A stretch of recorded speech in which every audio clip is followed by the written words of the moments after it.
कल कुछ बंगाली वर्सन में वीडियो किया था तो बहुत लोगों का कमेंट्स आया, तो अच्छा लगा क्योंकि कुछ लोग बंगाली में मांग रहे थे ऐसे वीडियो जिनको हिंदी समझ में नहीं आ रहा था। तो हिंदी और बंगाली दोनों वर्सन में मेरा वीडियो अवेलेबल रहेगा आपसे। आज मैं हिंदी में ही बनाऊंगा अपना वीडियो और मेरा टॉपिक रहेगा मार्केट के बेसिक। मैंने जितना बताया आप लोगों को मतलब पहले वीडियो में, तो उसमें मुझे लगता है कि इतना बेसिक का जानकारी आपको हो ही गया होगा। अगर आप स्टॉक मार्केट में पहले से काम कर रहे हो तब तो कोई प्रॉब्लम ही नहीं है, तब दिक्कत नहीं है। तो मेरा बेसिक बहुत आराम से आप समझ जाओगे। एक्चुअली आज मैं पूरा मार्केट के बारे में बताऊंगा और मेरा एक बात मैं पहले कह दूं कि मेरा इरादा ऐसा नहीं है, ऐसा इंटेंशन नहीं है मेरा कि मैं कोई स्टॉक रिकमेंड कर रहा हूं आप लोगों को। आज किसी का कमेंट्स आया कि उसको 70,000 अब वो प्रॉफिट हो गया, क्योंकि मैंने उस दिन एक चार्ट दिखाया था अदानी एंटरप्राइज़ का कि मैंने बताया था कि इसका इस जगह पे सपोर्ट है। एक्चुअली वहाँ पे बहुत ज़्यादा ओपन इंटरेस्ट था, इंडेक्स भी मतलब पॉजिटिव ट्रेंड में था। अदानी का उस दिन मुझे लगा कि ये अगर क्रॉस हो जाता है उस जगह, बहुत ज़्यादा ओपन इंटरेस्ट अगर क्रॉस हो जाता है कॉल साइड में तो शायद ऊपर जा सकता है। तो किसी ने ऐसा सोच करके स्टॉक मतलब लिया था, शायद ऑप्शन वगैरह खरीदा होगा। तो मेरा ऐसा कोई इंटेंशन नहीं है कि मैं आप लोगों को रिकमेंड करूं, ठीक है। मेरा रिकमेंड करने का कोई इंटेंशन नहीं है। तो आपने लिया है कोई भी हो तो भाई साहब आप अपना पैसा को बचा कर रखो, ठीक है। और 70,000 की जगह मतलब कल अगले दिन उसका डबल मत देकर नहीं चला जाना, ठीक है। तो मैं कोई रिकमेंड नहीं करूँगा। मैं आप लोगों को बेसिक से शुरू किया, आपको टेक्निकल फंडामेंटल पूरा लॉजिक समझाऊंगा, पूरा मैक्रो माइक्रो पार्ट पूरा अच्छी तरह से समझाऊंगा, ताकि किसी को रिकमेंड करने का ज़रूरत ही नहीं पड़े। सिर्फ आपको न्यूज़ पर ध्यान रखना है कि क्या क्या न्यूज़ आ रहा है, कोई इवेंट आ गया कि नहीं, इस तरह का आपको मतलब आँख कान खुला रखना होगा और न्यूज़ में फोकस रखना होगा। बाकी मैं आपको जितना हो सके मेरे से आपको सिखाता चलूँगा। मेरा वीडियो को सब्सक्राइब करना चाहिए और लाइक का बटन दबना चाहिए, ठीक है। और कमेंट्स में आप पूछो कि किस तरह का आपका सवाल है, मन में कोई दिक्कत है, कोई मतलब कुछ समझ में नहीं आ रहा हो, तो इस तरह का सवाल आप पूछ सकते हो मुझसे, मैं उसका जवाब आपको विस्तार से बताऊँगा। जैसे आज हम बात करेंगे मार्केट के बारे में। तो ये मार्केट है क्या, स्टॉक मार्केट। जैसे मैंने बंगाली वर्सन में कल मैंने थोड़ा बहुत इसके बारे में बताया था कि बायर और सेलर रहता है, इससे सिर्फ मार्केट नहीं है। मार्केट एक बहुत बड़ा एक फैक्टर है जहाँ पे मतलब कमोडिटी है, करेंसी है, इक्विटी है, तीनों टाइप का मार्केट है। अब कमोडिटी मार्केट में तो बहुत कम लोग ट्रेड करते होंगे, करेंसी मार्केट में भी बहुत कम लोग ट्रेड करते होंगे। ज़्यादातर लोग इक्विटी मार्केट में ट्रेड करते हैं, वो भी कुछ इन्वेस्टर हैं और उसमें से कुछ आपका ट्रेडर है, लेकिन ज़्यादातर ट्रेडर ही है। एक्चुअली इन्वेस्टर को एक लॉन्ग टर्म का व्यू होता है, क्योंकि क्या है कि शॉर्ट टर्म में प्रॉफिट कमाना बहुत मुश्किल काम है। लॉन्ग टर्म में आपको क्या है कि प्रॉफिट आपको लॉन्ग टर्म में आपको हो ही जाएगा और बहुत अच्छा प्रॉफिट होगा, क्योंकि उसमें कंपाउंड आपका मिलेगा आपका प्रॉफिट। और शॉर्ट टर्म में क्या है, शॉर्ट टर्म में अब ऑप्शन फ्यूचर में तो बहुत ही रिस्क है उसमें काम करना। फिर भी फ्यूचर में सही है, ऑप्शन के तो मतलब रोल ओवर नहीं कर सकते, ठीक है। यहाँ पे बहुत शोर शराबा है, बहुत नॉइज़ है। मैं बहुत जल्दी मैं अपना पोजीशन चेंज करने वाला हूँ आप लोगों को, ताकि मतलब इस तरह का नॉइज़ ना आए और मेरा वीडियो जो है अच्छी तरह से देख पाए, सुन पाए, ठीक है। तो आज कम से कम जब मैं शुरू कर ही लिया तो मेरे बातें सुनिए यार। किसी ने कहा है कि ये हेडफोन यूज़ करना पड़ रहा है, तो कोशिश कीजिएगा अगर आपके पास हेडफोन हो तो यूज़ कर लीजिएगा, उसके लिए सॉरी। तो देखिए ये मार्केट में कमोडिटी करेंसी में बहुत कम लोग काम करते हैं और इसमें काम करना बहुत रिस्की है। इक्विटी मार्केट भी वही है, जैसे ये अपना डेरिवेटिव्स ऑप्शन फ्यूचर। तो फ्यूचर में रिस्क कम रहता है, क्योंकि फ्यूचर आप अगले महीने के लिए रोल ओवर कर सकते हो।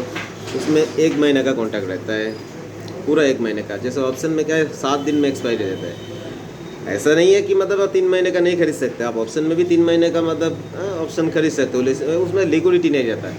हाँ, नेक्स्ट मंथ का पर मंथ का उसको लिक्विडिटी नहीं रहता, क्योंकि एक जगह बायर बैठा रहेगा, एक जगह सेलर बैठा रहेगा। अब सेलर बैठा रहेगा 200 रुपये में और बायर बोलेगा मैं 150 में लूँगा, ठीक है, और एक्सेस भाव दिखाएगा 160 रुपया 70 रुपये ऐसा कुछ तो बहुत प्रॉब्लम हो जाता है, ठीक है। और फ्यूचर में क्या है, फ्यूचर में अगर आपका ट्रेंड किस तरफ है देखना होता है। आपका ट्रेंड व्यू आपका पॉजिटिव है, मतलब आप बुलिश हो, तो आप फ्यूचर खरीद सकते हो। फ्यूचर खरीदो, साथ में 20% 25% दूर में आप फ्यूचर बेच एक कॉल ऑप्शन बेच भी सकते हो। फ्यूचर में क्या है, फ्यूचर में ट्रेड करते हुए आप 1 महीने का कॉन्ट्रैक्ट ले लिए, तो उस महीने में आपका टारगेट अचीव हो गया तो अच्छी है, बहुत अच्छा बात है। अगर नहीं हुआ तो अगले महीने के लिए कुछ प्रीमियम दे करके रोल ओवर कर सकते हो, ठीक है। तो इसको आगे तक, बहुत आगे तक ले जा सकते हो, कोई दिक्कत नहीं है। और ऑप्शन में ऐसा तो नहीं, ऑप्शन में तो हर महीना जो लास्ट थर्सडे आता है उसमें एक्सपायरी हो जाएगा, और वो ऑप्शन अगर आपके डायरेक्शन में चला तो आपको बहुत प्रॉफिट मिलेंगे। जिस तरह का आपका मतलब इन द मनी अगर ऑप्शन हो, 20 रुपये में ख़रीदा, 10 रुपया प्रीमियम लगा या 15 रुपया प्रीमियम लगा आपको, ठीक है, और देखा गया कि ऑप्शन का दाम आपका 200 रुपया हो गया, तो उस हिसाब से मल्टीप्लाई बाई आपका क्वांटिटी जितना आपने बाई किया हो तो उतना आपको प्रॉफिट हो जाएगा। अगर नहीं हुआ तो जीरो। लेकिन फ्यूचर में क्या है, फ्यूचर आपको अगले महीने के लिए रोल ओवर के लिए मौका देता है। तो फ्यूचर में एक्चुअली क्या है, फ्यूचर में आपको मार्जिन ज़्यादा देना पड़ता है। कॉल ऑप्शन में क्या है, पुट ऑप्शन में क्या है, उसमें 20 रुपये का 50 रुपये का ऑप्शन है, आपका लॉट साइज कितना है उसके ऊपर निर्भर करता है कि कितना होगा। और फ्यूचर में बहुत ज़्यादा अमाउंट देना पड़ता है, तो ट्रेड करना हो तो इस हिसाब से सोच समझ करके करना पड़ता है। आपके पास कम पैसा है तो ऐसा नहीं कि मतलब कम पैसा है तो मुझे ऑप्शन में ट्रेड करना ही है, ऐसा नहीं है। अब ट्रेड ही मत करो, अब मार्केट को खोलो, देखो, सीखो, चार्ट देखना सीखो, ऑप्शन चेन खोलो, ऑप्शन चेन के डाटा में देखो किस तरह का मतलब चेंजेस आ रहा है।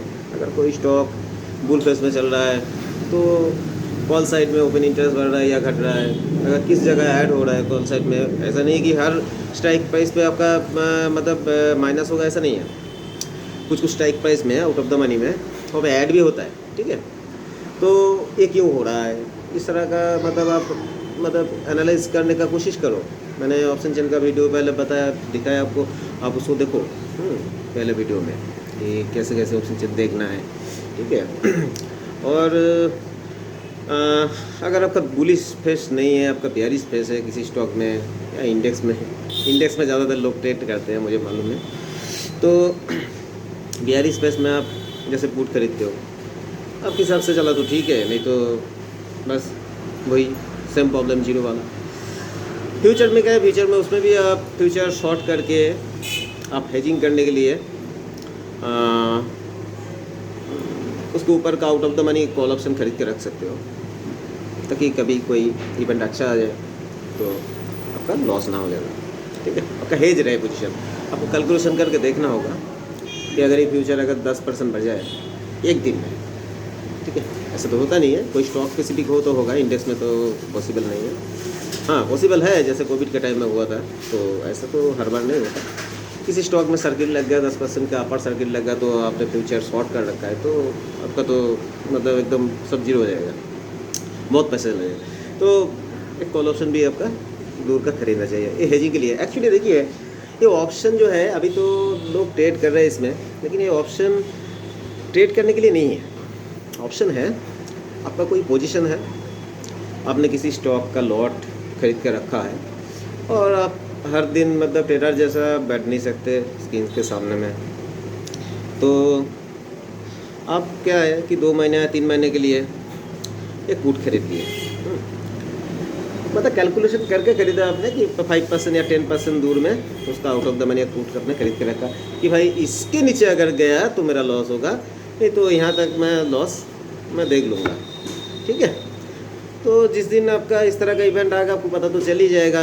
ऐसा तो नहीं है आपके पास मतलब लाखों का स्टॉक आपने खरीद के रखा है और आप मार्केट का कुछ नॉलेज नहीं रखेंगे, ऐसा तो नहीं है। आज तो हर एक के पास में स्मार्टफोन है, कभी ऑफिस में है, कभी कहीं गए कहीं घूमने हैं, कुछ कर रहे हैं, तो भी आप एक बार देख लेंगे स्टॉक को कि आपका प्राइस क्या चल रहा है। अगर ऐसा भी हो गया, अगर मान लीजिए 5-10% नीचे आ गया, तो क्या करेंगे, आपका पुट का दाम तो बढ़ जाएगा, तो आपका लॉस मेकअप हो जाएगा, आपका पोजीशन हेज ही रहेगा। तो हेजिंग के लिए डेरिवेटिव्स बना हुआ है, अभी तो इसमें डेरिवेटिव्स में ट्रेड हो रहा है, लोग पुट खरीदते हैं जैसे मंदी करने के लिए, जिसका बियरिश व्यू हो वो पुट खरीद लेते हैं, जिसका बुलिश व्यू हो कॉल ऑप्शन खरीद लेते हैं, कोई फ्यूचर खरीद लेता है मतलब बुलिश व्यू हो, तो कोई बियरिश व्यू में फ्यूचर बेच देता है। लेकिन ये सब हेजिंग करते हैं वो लोग, ऐसा नहीं कि मतलब नेकेड बेच दिया, ऐसा नहीं, हेजिंग कर लेते हैं, बेचते हैं तो मतलब कॉल मतलब खरीद लेते हैं, ठीक है। अगर मैं खरीदते हैं तो दूर का कॉल बेचते भी है, तो इस तरह का हेजिंग का एक अलग फंडा रहता है। वो अभी मतलब बहुत बाद की बात है, मतलब 2-3 चैप्टर के बाद में आऊँगा हेजिंग वाले चैप्टर में, 2-3 चैप्टर से ज़्यादा होगा मेरे ख्याल से, तो अभी तो मुझे मार्केट समझना है। आज का टॉपिक जैसे मार्केट है, तो मार्केट में देखिए पहले तो बात है कि आपको किस स्टॉक में ट्रेड कर रहे हैं, उस स्टॉक को आपको जानना है कि वो स्टॉक उस कंपनी का फंडामेंटल जानना है, कंपनी करता क्या है। जैसे कोई कंपनी, कोई सेक्टर मान लीजिए, जैसे फार्मा सेक्टर, मेटल सेक्टर, हाँ कोई भी सेक्टर हो, FMCG सेक्टर हो, तो किसी भी सेक्टर में उसका मार्केट में कॉम्पिटिटिव कितना है ये देखना है कि वो स्टॉक मोनोपोली अगर हो जाए ना, जैसे IRCTC मोनोपोली स्टॉक है, उसका कोई कॉम्पिटिटर नहीं है, तो मोनोपोली मतलब जो स्टॉक है ना वो एंजॉय करता है, वो सुपर प्रॉफिट भी ले लेता है, हाँ तो उसमें क्या है, कोई रिस्क कम लेता है। वो क्या है, IRCTC मतलब रेलवे में तो हर किसी को जाना ही है, अब क्या है तो उसको प्रॉफिट तो होना ही होगा। अगर कोई इस तरह का जैसे कोविड का सिचुएशन आ गया था, ट्रेन बंद हो गया था, तो वो तो बात अलग है। और जैसे परफेक्ट कंपटीशन में जैसे FMCG वाले तो परफेक्ट कंपटीशन में रहते हैं, फार्मा वाले भी उतना परफेक्ट में नहीं, फार्मा वाले परफेक्ट कंपटीशन में नहीं रहता। फार्मा वाला जो है उसका मोनोपोलिस्टिक कंपटीशन है, ठीक है उसका मोनोपोलिस्टिक है, क्योंकि एक दवा एक कंपनी ने बनाया तो दूसरा दवा मतलब दूसरा कंपनी बनाया, दूसरा तो ऐसा नहीं कि दोनों का काम एक ही तरह का होगा। अगर सिप्ला ने कुछ बनाया, डॉक्टर रेड्डी ने कुछ अलग बनाया, ठीक है, तो हाँ अगर सेम कॉम्पोजिशन का बनाया तो उसका दाम में कुछ फ़र्क हो सकता है, लेकिन उसका सिप्ला का हो, डॉक्टर रेड्डी का हो, हाँ तो दोनों का दवा मतलब किस मतलब पेशेंट को देना होगा, एक ही पेशेंट को मतलब डॉक्टर रेड्डी के जगह मतलब सिप्ला का दे दिया, ऐसे नहीं है। कॉम्पोजिशन अगर एक हो तो हो सकता है डॉक्टर के हिसाब से वो प्रिस्क्राइब करे डॉक्टर तो दे सकते हैं, लेकिन हाँ कोई अगर पार्टिकुलर कोई अगर रिसर्च करके एक इंजेक्शन बना लिया, हाँ कोई वैक्सीन बना लिया, तो उस कंपनी का उसका जो है फॉर्मूला उसी के पास रहता है, तो उसका कंपटीशन उस तरह का नहीं है। एक्चुअली वो मोनोपोली नहीं है, वो एक्चुअली उसका कंपटीशन मोनोपोलिस्टिक है।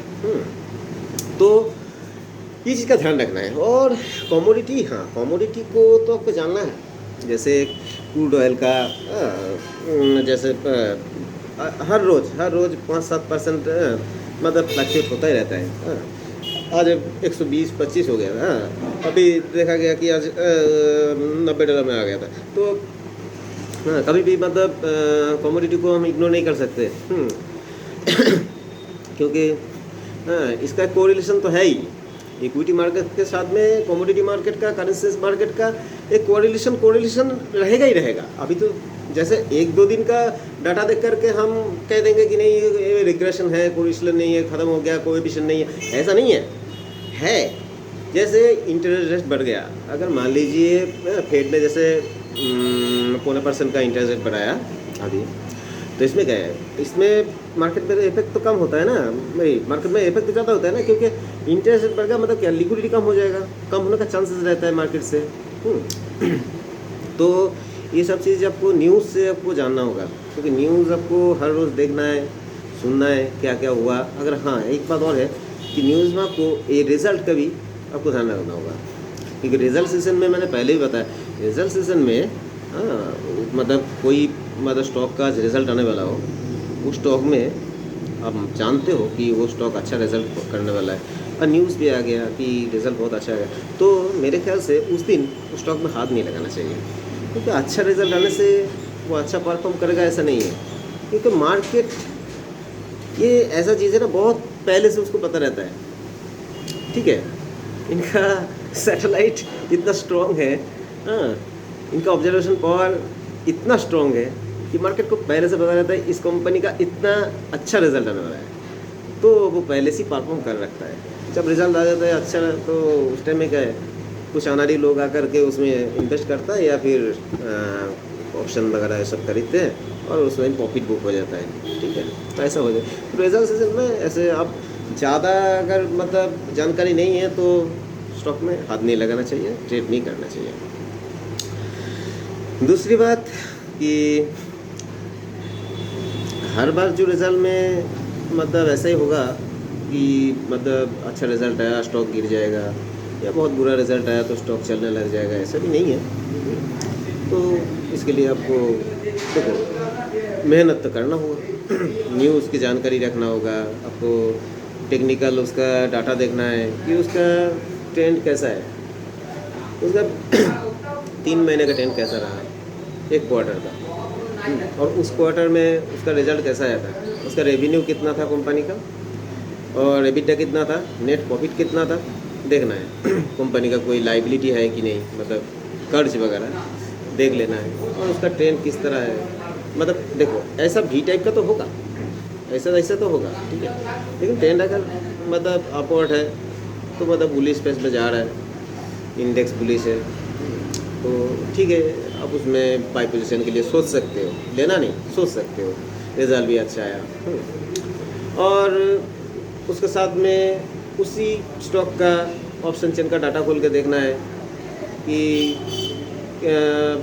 मतलब किस तरह का ओपन इंटरेस्ट उसमें है, कि कितने ऊपर में जाने पर उसका रेजिस्टेंस क्रिएट हो रहा है। हाँ, रेजिस्टेंस क्रिएट कैसे होगा, जहाँ पे ओपन इंटरेस्ट सबसे ज़्यादा होगा, जिस स्ट्राइक प्राइस पे, मान लीजिए स्टॉक का प्राइस अगर 500 रुपीज़ है, तो मेरे ख्याल से 550 में होगा, 600 में सबसे ज़्यादा ओपन इंटरेस्ट होगा। ठीक है, तो इस हिसाब से आपको देखना है कि ये कहाँ तक जाने पर इसका मतलब रेजिस्टेंस ख़त्म हो जाता है, और जो कॉल राइटर्स है, जो लोग कॉल बेच के रखा है एक्चुअली, तो वो कॉल राइटर्स वो रिस्क में आ जाएगा, तो अपना पोजीशन जो है वो कवर करने लगेगा, तो ये स्टॉक आगे जा सकता है। और उसका प्लस पॉइंट तो ये है ही कि रिज़ल्ट भी अच्छा है। और ये जो बताया आपको कि 3 महीने का डाटा देखने के लिए, 3 महीने का ट्रेंड देखने के लिए, 3 महीने का ट्रेंड देखने के साथ साथ आपको 6 महीने का भी देखना है, एक हाफ ईयरली उसका ट्रेंड हाफ ईयरली कैसा रहा, उसका परफॉर्मेंस देखना है। ठीक है, रिज़ल्ट निकालना है, वेबसाइट में जा कर के कंपनी का रिज़ल्ट निकालना होगा आपको, उसका PDF फॉर्मेट में रिज़ल्ट आता है, तो रिज़ल्ट स्टडी करने के लिए बाद में बता रहा हूँ मैं आपको। फिर 1 साल का भी ट्रेंड देखना है कि 1 साल में उसका किस तरह का रहा। 3 महीने में जैसा बुलिश पेस, 6 महीने में अगर बुल है, 1 साल में भी बुली है, तो ठीक है। चलो फिर और थोड़ा हिस्टोरिकल डाटा देख लेते हैं, 5 साल का देखते हैं। अगर 5 साल का आप देखोगे तो इसमें आप बेस साल, जो बेस ईयर जो होगा आपका, वो बेस ईयर आपका 2020 नहीं होगा। ठीक है, क्योंकि 2020 में ऐसा हो गया था, भी हो गया था। हाँ, 2020 में भी हो गया था, भी नहीं मतलब ऐसा हो गया था। हाँ, ऐसे गिरा, ठीक है, फिर ऐसे ऊपर गया। ठीक है, तो बेस ईयर अगर मानोगे आप तो कोविड के पहले का जो रेट था कंपनी का, तो उसी को आपको बेस मानना होगा अभी के लिए, अभी के आगे के ट्रेंड के लिए। उसी को बेस मानना होगा। अच्छी तरह से ये बात दिमाग में बैठा लो कि कोविड के बाद मतलब किस तरह का परफॉर्म किया है। नहीं, कोविड के पहले जहाँ से गिरना शुरू हुआ, जहाँ से जो पीक है उसका ऊपर टॉप, ठीक है, कोविड के पहले, उसके पहले का 3 साल का आप डाटा देखो, ये चीज़ कोई नहीं बताएगा आपको। ठीक है, सब लोग जो है ये डाटा वगैरह देख लेते हैं, टेक्निकल चार्ट भी देख लेते हैं, आपको तो बता तो देते हैं कि मतलब ये स्टॉक ले लो, इसका टारगेट इतना है, स्टॉप लॉस इतना है, इस भाव पर जाने पर आपको मतलब निकल जाना है, या ये ऐसा ऐसा करना है। ठीक है, तो ये तो वो लोग तो मतलब उसका जानकारी है, वो तो देख करके टोटल एनालिसिस करते हैं, उसके बाद आपको बताते हैं। लेकिन आप उनको सुनोगे क्यों? आप खुद स्टडी करो, फिर देखो कि ऐसा ऐसा हो रहा है कि नहीं। आप ट्रेड मत करो, अब उसके बाद आप मार्केट को देखो। यार ऐसा है कि उनको सुनना नहीं, ऐसा नहीं, उनको भी सुनो, पहले अपना सुनो, अपना स्टडी करना सीखो, फिर उनको देखो वो भी ऐसा बोल रहा है। ठीक है, तब आपको अपने अंदर एक कॉन्फिडेंस आएगा कि हाँ, कि मैं जो स्टडी कर रहा हूँ वो ठीक है। तो बेस जो ईयर है, बेस ईयर हमारा 2019 है, ठीक है। तो उसके पहले 3 साल का डाटा आपको देखना है, ठीक है। उससे पहले आपको देखा गया कि 2016 या 15 से उसका ट्रेंड जो है पॉजिटिव ही है, फिर नीचे गिरा। नीचे गिरने के बाद किस तरह का उसने परफॉर्म किया, आउट परफॉर्म किस तरह का किया कि 2016 से 2019 तक 3 साल में कितना % वो बढ़ा है। ओके, अगर वो 300 का स्टॉक था और 3 साल में वो स्टॉक अगर 370 हुआ है, मतलब कितना % बढ़ा, 22-23 समथिंग। तो जब नीचे गिरा और फिर बाउंस बैक जब लिया कोविड के बाद, तो उसी को आप अगर बेस मानोगे और आज का डेटा देखोगे तो देखो कि उसमें कितना ज़्यादा परफॉर्म किया है। तो आप देख लोगे कि कोई कोई स्टॉक तो 200-300% का मतलब परफॉर्म किया, लेकिन जहाँ पे उसका बॉटम बना है वहाँ से नहीं, जो पिक बना था जहाँ से गिरा था उसी को एक लाइन बनाओ और उससे देखो आप, ठीक है। 370 या जो भी है वहाँ से आप देखो किस तरह का बना है। तो एक्चुअली जो बना है वो वुडफेस वो स्मार्ट मनी के वजह से बना है और लोगों का सबका उसी तरह ट्रेंड था तो इसलिए बन गया है। तो थोड़े दिन आप उस स्टॉक को स्टडी करो, कोई शार्प करेक्शन आया है क्या, हाँ, अगर आ गया हो तो उस जगह उसका बेस बना है क्या, बार बार उस जगह आकर के उसने सपोर्ट लिया फिर चला, सपोर्ट लिया फिर चला, तो एक बेस बनता है उस जगह, तो उसमें ट्रेड लिया जा सकता है। और अब देख रहे हो कि नहीं कि वो स्टॉक कोविड के पहले जिस हिसाब से परफॉर्म किया और कोविड के बाद सभी स्टॉक के साथ साथ वो भी चलने लगा, तो पहले तो थोड़ा सा स्पीड उसका ज़्यादा रहेगा, फिर बाद में जा कर के उसका ट्रेंड फिर उसी तरह से उसका बढ़ रहा है, तो क्या है वो सही रहेगा। मतलब एवरेज निकलना है, उसका मीन निकलना है। जैसे हाँ, अगर आप स्टैटिस्टिकल मतलब अगर आप कुछ समझते हो तो हाँ, उस हिसाब से आपका उसका मीन निकालना होगा कि अगर 500 रुपीज़ का एक स्टॉक है, कोविड के टाइम में वो 500 का स्टॉक आपको 150 में मिल गया था, और 150 का वो स्टॉक वो चल करके अभी 1000 हो गया। तो अभी हम कहाँ से शुरू करें, 150 से या 500 से? तो हम शुरू करेंगे 500 से, क्योंकि 500 कोविड के पहले जब पैंडेमिक आया था तो वो पीक था, वो टॉप था। तो 500 से हम उसको बेस मानेंगे, नीचे का जो भी है उसको छोड़ देंगे, फिर जो है हम देखेंगे वहाँ से मतलब कितना बढ़ा, 100% बढ़ा। अब 100% बढ़ने में कितना टाइम लगेगा, 2.5 साल, 2.5 साल ना। तो 500 के पहले आप आ जाओ, मतलब 500 वो वाला 500 मतलब ठीक है, इस पर वाला कोविड के पहले वाला, उसमें आप 2.5 साल का डाटा देखो। क्या वो 250 में था 2.5 साल पहले? कभी भी नहीं, हो ही नहीं सकता, क्योंकि ये जो कोविड पैंडेमिक में बहुत सारे लोग इन्वेस्ट करना चालू कर दिया। जैसे इंटरेस्ट रेट बहुत कम हो गया, मतलब आगे कोई सेविंग्स में पैसा रखता था, कोई मतलब कहीं कहीं फंड रखता था, वो लोग सारे जो है स्टॉक मार्केट में पैसा इन्वेस्ट करने लग गए। तो फंड फ्लो बहुत ज़्यादा होने लग गया स्टॉक मार्केट में। ऐसे बहुत मतलब पहले जैसा नहीं है, सिचुएशन पूरा चेंज हो गया है। तो अभी का जो ट्रेंड है उस ट्रेंड के साथ में कंपेयर करोगे तो नहीं चलेगा। आपको जो है देखना है वो तो देखना ही है। देखने के बाद अभी जो है, अभी तो बेस हम मानेंगे 2022 के बाद, ठीक है। 2020 के बाद जो है हम उसको बेस मान के चलेंगे, जो पहले का रेट था उसमें बेस मानेंगे और उसी बेस के हिसाब से हम काम करेंगे। तो देखा गया कि वो स्टॉक चलते चलते आपका 1000 रुपीज़ हो गया, लेकिन उसके बीच में कभी कभी उसको करेक्शन आया होगा, कभी 2% करेक्शन, कभी 3%, कभी 5%, कभी 7%, कभी 10% कभी करेक्शन आ गया होगा। तो वो भी देखना है, और किस जगह से वो रेजिस्टेंस मतलब सपोर्ट ले रहा है नीचे से ऊपर जाने के लिए, अगर अप ट्रेंड का है, और कहाँ पे रेजिस्टेंस क्रिएट हो रहा है। अगर फेस अपवर्ड है तो रेजिस्टेंस कहीं ना कहीं तो होगा, लेकिन वो रेजिस्टेंस ज़्यादा देर तक नहीं रहता, वो धीरे धीरे धीरे 1 महीने 2 महीने 3 महीने में रेजिस्टेंस को क्रॉस हो जाता है, ऊपर की तरफ जाता है। अगर वो कंपनी का फंडामेंटल अच्छा है, कंपनी का प्रॉफिट मार्जिन अच्छा है, ठीक है, और आपको जो बताया उसका परफेक्ट कोई कॉम्पिटिटर नहीं है, अगर है भी तो मतलब वो ऐसा कोई प्रोडक्ट बेचता है जो मोनोपोलिस्टिक है, तो इसमें जो है आपको रिस्क कम रहता है। और उसमें कंपनी का आपको देखना होगा।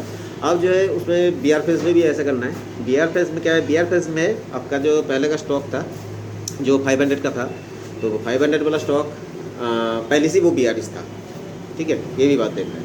पहले से वो बीआरएस स्टॉक था, कोई एक स्टॉक जो कोविड के पहले से वो धीरे धीरे धीरे धीरे धीरे धीरे वो 2000 का स्टॉक था, वो धीरे धीरे धीरे धीरे 500 आया। भाई 2000 का स्टॉक 500 आया कितना दिन में, और कोविड के टाइम में वो सबसे जल्दी गिरेगा, ठीक है, और जब बाउंस बैक लेगा तो वो थोड़ा लेगा, वो उतना ज़्यादा नहीं लेगा। लेकिन कुछ पेनी स्टॉक है, ये बीआरएस स्टॉक और पेनी स्टॉक को एक साथ में मत जोड़ना। पेनी स्टॉक जो है वो तो मतलब कोविड के बाद तो जब सभी चलने लग गए तो वो लोग भी चलने लग गए थे, अभी वो सबका सब करेक्शन हो गया, वो अपना अपना भाव में एडजस्टमेंट हो गया सबका, ठीक है, ऐसे बहुत सारे हैं। तो आपको फ्यूचर ऑप्शन में जो मतलब एफएनओ में जो स्टॉक मिलेंगे आपको, जैसे large cap stock, mid cap stock जो है, उसमें आपको पेनी स्टॉक नहीं रहता है। तो कैश मार्केट के स्टॉक में पेनी स्टॉक रहता है, लेकिन कभी कभी कोई पेनी स्टॉक चलने लगता है, अच्छा है, लेकिन वो आपका एक लॉटरी जैसा है, उसमें एनालिसिस करना बहुत मुश्किल है।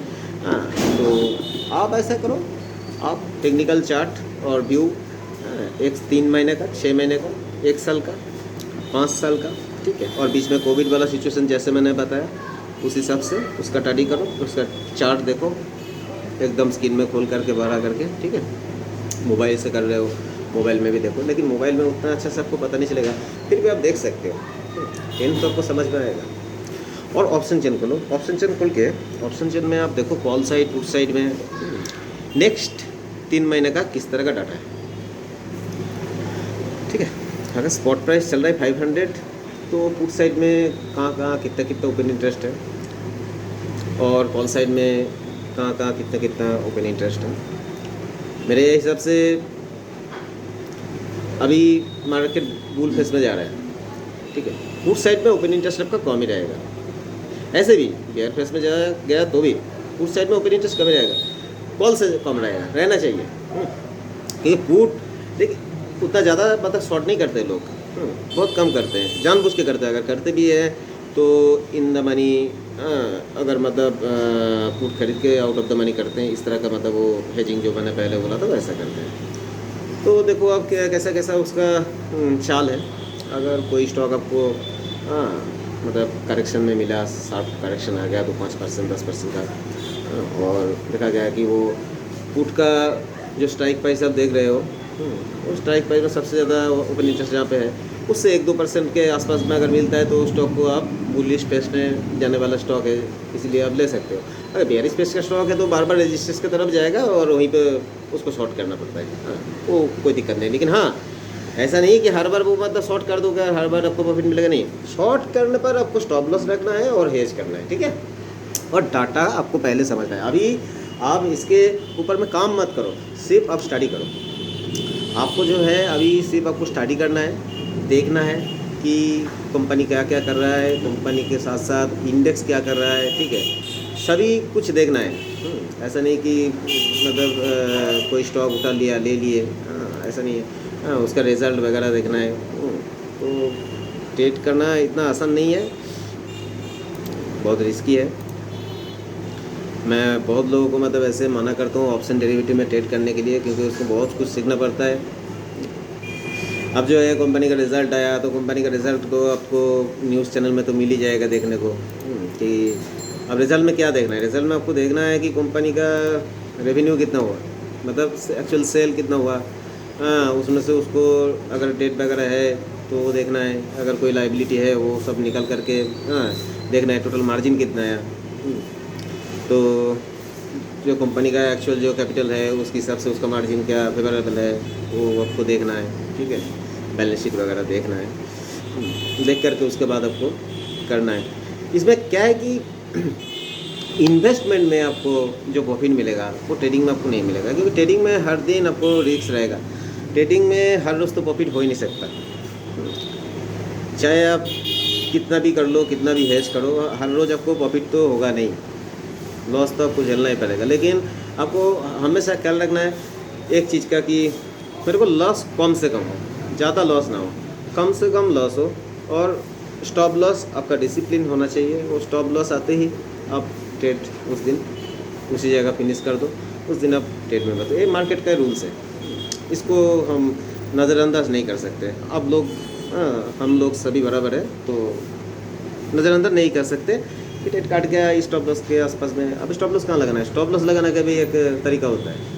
स्टॉप लॉस इसी जगह लगाओ, अगर आपने शॉर्ट हो तो आप देखो सबसे ज़्यादा ओपन इंटरेस्ट वही बार बार आएगा। सबसे ज़्यादा ओपन इंटरेस्ट कहाँ पर है? उससे अगर थोड़ा बहुत निकल गया तो बाकी लोग भी कवर करने लगेगा, तो निकल जाओ।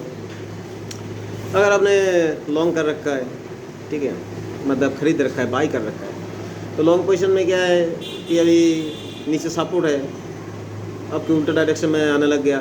नीचे सपोर्ट कहाँ पर है? अरे वो सपोर्ट टूट गया, तो सपोर्ट के कहाँ कितना तक देखोगे? मैक्सिमम आधा पौने % देखोगे कि उसके नीचे जाने लग गया, वहाँ पे मतलब स्टे कर रहा है, तो निकल जाओ। इस तरह का स्टॉप लॉस आपको लगाना चाहिए कैलकुलेशन करके। ज़्यादातर लोग इंडेक्स में ट्रेड करते हैं। अभी इंडेक्स में क्या है? इंडेक्स उसमें निफ्टी इंडेक्स 50 स्टॉक है, आईटीसी चल गया, रिलायंस बैठ गया, इन्फोसिस चल गया, टीसीएस बैठ गया। ये टीसीएस इन्फोसिस ये तो दोनों आईटी सेक्टर का है, तो ये सेक्टर वाइज परफॉर्म भी कर देता है कभी कभी। लेकिन देखा गया कि कभी मेटल चलता है तो आईटी नहीं चलता है, ऐसा भी होता है। तो वेटेज वाला स्टॉक को तो ध्यान रखना है, एचडीएफसी को ध्यान रखना है, आईसीआईसीआई बैंक को ध्यान रखना है, रिलायंस इंडस्ट्री को तो रखना ही है, आईटीसी को ध्यान रखना है। ये सारे स्टॉक अगर सुबह सुबह 1-2% चल के बैठा हुआ है, उसी जगह ट्रेड कर रहा है, तो उस दिन जो है मार्केट बुल पेस में जाने का मतलब चांसेस रहता है। और ये स्टॉक अगर बियरिश फेज में काम कर रहा है सुबह सुबह, तो उस दिन बियर फेज में भी जाने का चांसेस रहता है। अभी देखना है कि इंडेक्स भी कैसा है, इंडेक्स में कोई और तो कोई सेक्टर सपोर्ट तो नहीं कर रहा है, ये भी देखना है। कोई इवेंट की वजह से हो रहा है, या फिर बैंक निफ्टी वो सपोर्ट नहीं कर रहा है, तो उस दिन आप जो है आप शॉर्ट पोजीशन ले सकते हो या फिर पुट कर सकते हो। ये जो है थोड़ा साइकोलॉजी भी इसमें आपको लगाना पड़ेगा। हर चीज़ आपको डाटा देखने से, टेक्निकल चार्ट मतलब फॉलो करने से, सब कुछ सीख जाने के बाद भी कुछ साइकोलॉजिकल बातें भी इसमें छुपा हुआ रहता है। अब वो साइकोलॉजी आप कैसे काम करवाओगे, साइकोलॉजी को अप्लाई कैसे करोगे? तो साइकोलॉजी को अप्लाई करना तो ये तो हर एक का अलग अलग तरीका है।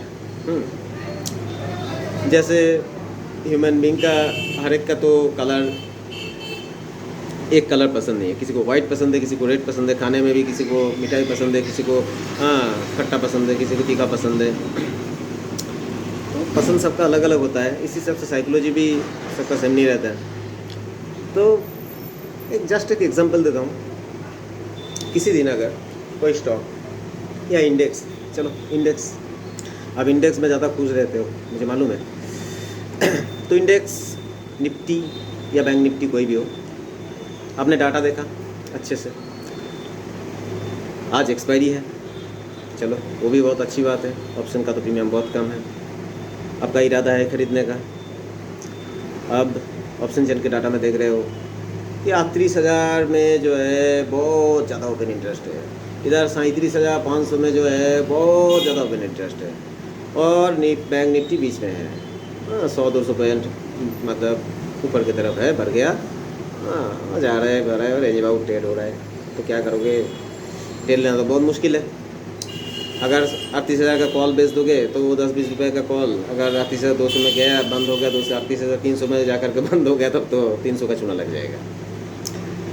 अगर आप सोच रहे हो कि पुट बेच दूँ, अगर पुट भी बेच दिए, कोई इवेंट आ गया फटक से, या फिर स्टॉक नहीं चला, इंडेक्स गिरने लग गया, तो उसमें भी लॉस हो जाएगा। अभी खरीदोगे, कहाँ खरीदोगे? बीच में है। तो रेंज बाउंड ट्रेड में अगर मौका मिलता है, जहाँ पे सबसे ज़्यादा ओपन इंटरेस्ट है, अगर उस दिन मार्केट बुल पेस में काम कर रहा है, फिर भी थोड़ा सा करेक्शन हुआ, थोड़ा सा नीचे आया, मौका मिला आपको प्रॉफिट बुकिंग की वजह से, तो 37,500 आपको बेस मानना होगा उस दिन। ठीक है, ये एक साइकोलॉजिकल लेवल है। 37,500, 37,000, 38,500 एक साइकोलॉजिकल लेवल है। ठीक है, अभी 37,500 आएगा ये नहीं है, 37,550 हो सकता है, 37,600 के आसपास आकर की बाउंस बैक ले लिया, ये भी हो सकता है। उस टाइम में आप चाहो तो कॉल ऑप्शन खरीद सकते हैं। अगर मान लो कि लग रहा है कि थोड़ा बढ़ करके फिर एक करेक्शन आने वाला है, मतलब 38,000 के आसपास चल कर 37,930, 40, 37,900 इसी जगह मतलब घूम रहा है, और घूमते घूमते वहाँ से थोड़ा सा करेक्शन आया, तो